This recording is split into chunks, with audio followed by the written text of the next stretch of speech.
Here I am in Lampang, Thailand, and there you are watching and thinking, let's live in Thailand.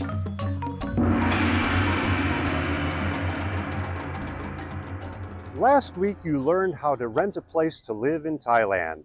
This week is about buying. By the end of this video, you'll know the most convenient way to buy property in Thailand, buying a condominium in your own name. You'll know the 3 types of condos on offer, how to find them, and how to do the due diligence required to make a pain-free purchase. I'll take you through the documents and procedures you'll use to finalize your ownership. Finally, I'll introduce you to alternative ways that expats use to buy condos, townhouses, and land in Thailand with a company, a leasehold, or a usufruct. At the end of this video, I'll even give you free house plans to build from. I'm just kidding about the house plans. Don't forget to watch this video to the end to see what Nieow, the Thai genie in a jar, has in store for us today. Let's live in Thailand. Where to start? Start by finding the location perfect for your new way of life. If you watched last week's videos, you've already had an introduction to the regions of Thailand and how to rent a place to live. If you haven't already watched last week's video, I highly recommend you do. The guidelines on what to consider when finding rental property also apply to buying. Once you know where you want to settle, there are several ways to own your own residence. The legal, easy, and safe way for an expat to own property in Thailand is to buy a condominium. There are some restrictions on condo purchases, but not many. The condominium development must be approved for foreign ownership. Most are. Only 49% of the floor space in any single condo development can be owned by foreigners. And money used to pay for a condo must all have been converted from foreign currency. Let's look at the 3 types of condominiums in Thailand. Pre-owned condominiums are found in buildings completely or mostly already sold off by the developer. You buy a unit from an individual unit owner, not from the developer. It's possible a pre-owned unit has never even been occupied. Someone just purchased it for resale. There are advantages to buying a pre-owned unit. Older buildings often have lower annual association fees than newly developed condos. You can look at the condition of the building and see if the management company has been doing a good job with maintenance, services, and common areas. You can check the building balance sheet and cash flow to look for financial problems. This is public information, so the seller shouldn't hesitate to provide it when you ask for it.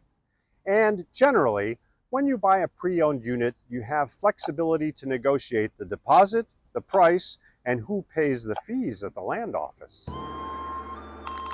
The second type of condominium is offered directly from the developer of a project. The developer assists in doing all the land office paperwork, and there is usually no property agent involved. A developer may charge extra fees like contract fees, deed filing fees, and other fees you wouldn't pay when buying a pre-owned condo. Often these fees are negotiable. Try to get them waived, since the developer may be less likely to negotiate on deposit amounts and sale price than on fees. The third type of condominium is off-plan. An off-plan building is not yet completed, maybe not even yet started. You see pictures, plans, and maybe a sample unit. You buy it off the plan. When you buy an off-plan condo, you pay a deposit, usually 10 to 20%, and then monthly until the building is ready. When your unit is ready, you pay any balance due and the deed is put in your name. In the past, off-plan purchases were quite risky because you made payments directly to the developer's bank account. If the developer disappeared, so did your money. Now, Thailand allows escrow accounts to receive money paid for off-plan purchases. Check to see if payments are made into an escrow account or into the developer account. Then decide for yourself how much risk you want to accept. Once you know where and what kind of condo you want to buy, there are 4 ways to find the place you'll love. Local property agents know what's available for all 3 types of condos: pre-owned, new development, and off-plan. They can provide you a high level of service all the way from conducting the search right through to recording the deed. Property listings in Thailand are not exclusive, so which agent you choose usually doesn't affect which properties you get to see. At the same time, some agents focus on selling developments, others know more about pre-owned units.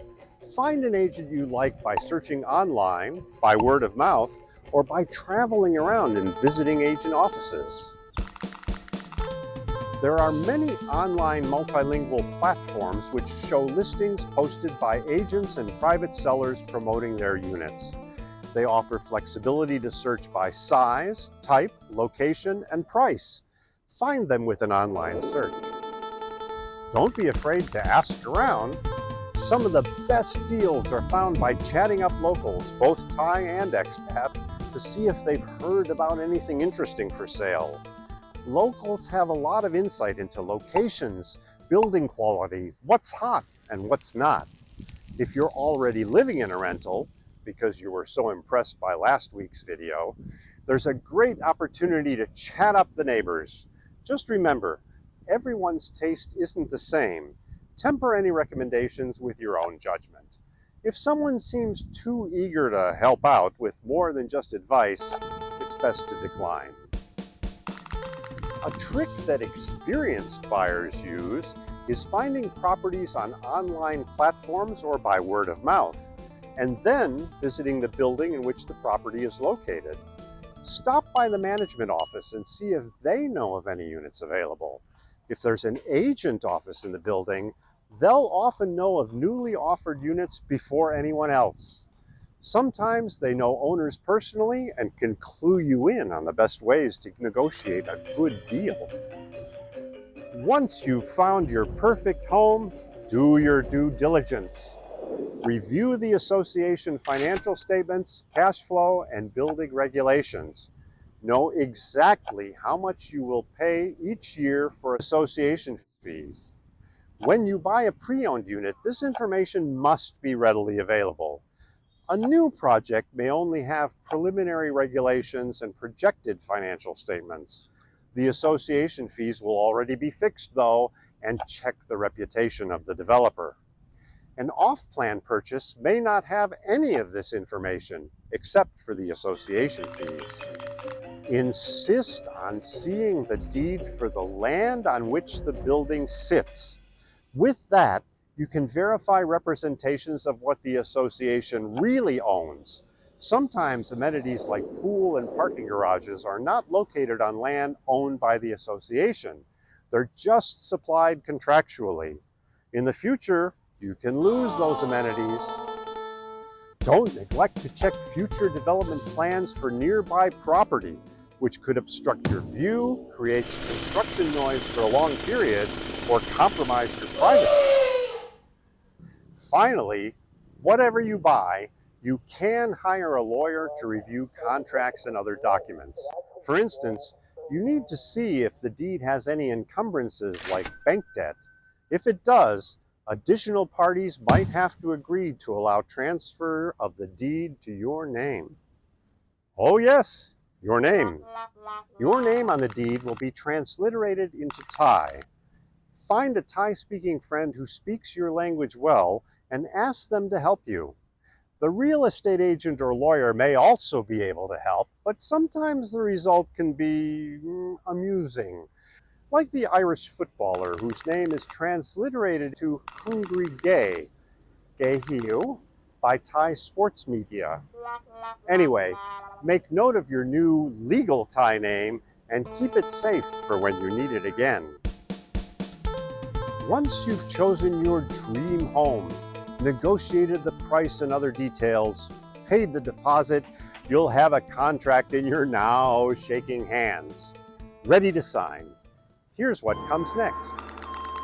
After any lawyer review you arranged, you'll sign and exchange contracts with the seller. Buyer and seller then prepare the documents they need to present to the land office. If you're buying through an agent or developer, they'll help you prepare. As the buyer, you'll need passport and proof of legal status in Thailand, usually your visa and entry stamp. You'll need a cashier's check for the sale price, not including any tax you expect to pay at the land office. While you're at the bank getting your cashier's check, get the bank to issue your foreign exchange certificate, proving you exchanged foreign currency of at least the amount of the sale price. Then, get the cash for your share of land office fees. The seller will give you an official estimate in advance. Usually it's 2 to 5% of the assessed value. The fees are often split, but you can negotiate that. For a pre-owned condo, the seller will bring these documents. A debt clearance certificate showing she doesn't owe the Condominium Association any money. A report from the condo management showing the percent foreign ownership of the building can accommodate the change in ownership, and a copy of the contract of sale. When the documents and money are ready, everyone goes to the land office, the seller, the buyer, and if there are any encumbrances, the party responsible for the encumbrance. You may need an appointment to make the transfer depending on where you are in Thailand. Once at the office, you'll wait. You'll pay your fees, then wait. Sign some things, then wait. And in the end, you'll walk out with your new deed in hand. Leave plenty of time for the transaction. It could take all day. Oh, check the deed carefully before you leave the land office. If you or your representative catch a mistake before you leave, it's a lot easier than trying to go back to fix it. I want to briefly touch on what some expats do when the condo of their dreams is in a building without quota for a Thai owner to sell to an expat. The way around the quota issue is to form a Thai company to own the unit and then hold shares in the company. A company can sometimes be purchased off the shelf from a law firm for this purpose. If the condo is already company-owned, you just buy its shares. You'll own a maximum of 49% of the shares, but if you have a trusted Thai friend, they can hold the balance of the shares. In any case, if a company owns the condo, you have to file an annual tax return and audit costing 10 to 30,000 baht each year. To secure your interests, make sure both shareholders' signatures are required on any transaction the company makes. Everyone will tell you this arrangement is completely legal, and in most ways it is. There is a requirement in Thailand that any company that owns property must also transact business. If your company is a shell formed to hold an off-quota condo, you can run afoul of the Ministry of Commerce. That said, buying a condo in this way is still very, very common. It even has some inheritance advantages, but it is not without risk. Be sure you get good professional legal advice. Another way to buy off-quota property is to buy the property as a leasehold. I'll explain leasehold a bit later in this video when we talk about buying a house. Some expats settle in the heart of the city. Some expats live a quiet suburban life in serene gated communities on the outskirts. Some buy and settle in the countryside. Some buy pool villas near the sea. Some adventurous souls acquire land and build the house of their, or someone's, dreams. But how to find your dream home? Finding a house or a plot of land is more time-consuming than finding a condo. But the same ways you find a condo also work for finding a house. Houses and empty land are often outside urban areas, so you need to be able to spend time traveling to look at more locations. There are several paths to getting that house to live in or a plot of land on which to build it. To be clear, it is 100% impossible for foreigners to own land in their own name in Thailand. You can own the house on the land for what that's worth, but you cannot own the land. So, what can you do? If you have a Thai citizen spouse, your spouse can buy the property. Perhaps you haven't been married very long. Then, like Ronald Reagan, you'll want to trust but verify. In that case, you can create a 30-year leasehold or a usufruct. It's a great way for same-sex couples to give protection to the surviving expat partner in case the Thai partner dies first. Another way?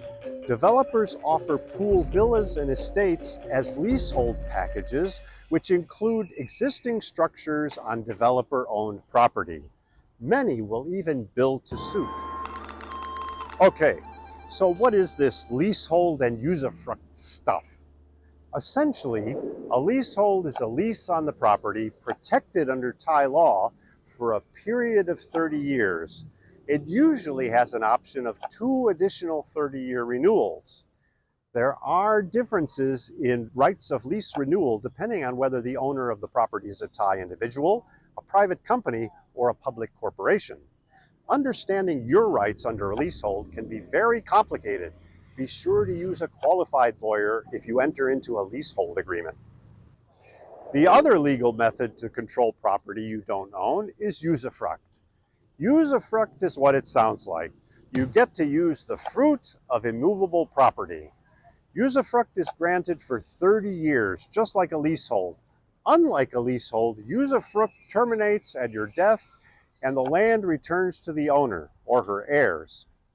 Usufruct is granted under the authority of the local land office, and the land office can refuse to grant usufruct if it thinks it's being used for fraudulent purposes, say to get around land ownership laws. However, the usufruct is quite commonly granted between a Thai citizen and foreign spouse. But be aware, usufructs generally don't survive divorce. Thai divorce law says contracts made during marriage can be terminated without cause upon divorce. If you decide to buy land with your spouse, partner, or friend and plan to secure your rights with a usufruct, make sure you do it using a qualified lawyer who can explain all the pros and cons, and seriously consider doing it before you tie the knot. Companies, both foreign and domestic, are allowed to buy land. I already covered the possibility of buying a condo using a Thai company, and I warned that the company should not be a shell holding company. Although land offices are not strict about this with condos, they can be very strict about this for land purchases. Foreign companies, those with more than 49% foreign shares, can buy land in Thailand, but only if they have registered capital of at least 50 million baht and are Board of Investment, or BOI, promoted. All land purchases these companies make must be approved by the BOI in advance. Now you're practically a Thai property mogul, or at least you have enough information to start buying without fear and with reasonable expectations. Next week, join me to look at health, healthcare, and insurance in Thailand. Like and subscribe below so that you don't miss that video, and there are 6 more weeks to go. Now it's time to check in with Nieow, the Thai genie in a jar. Nieow, เป็นยังไงบ้าง? Are you feeling any better today? No, I am not a slave driver. I told you last week we were shooting a video and you went and partied anyway.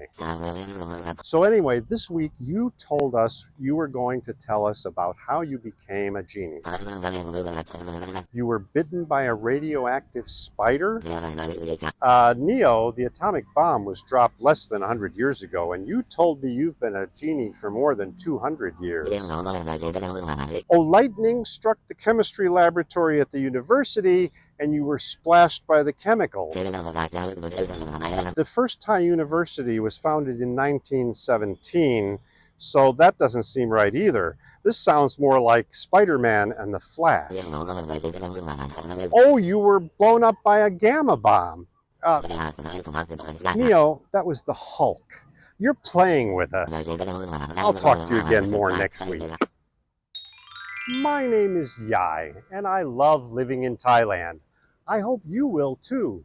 Sawadee krap. Next week I'll ask Nieow how the Hulk's pants stay on after he transforms. I've always wanted to know.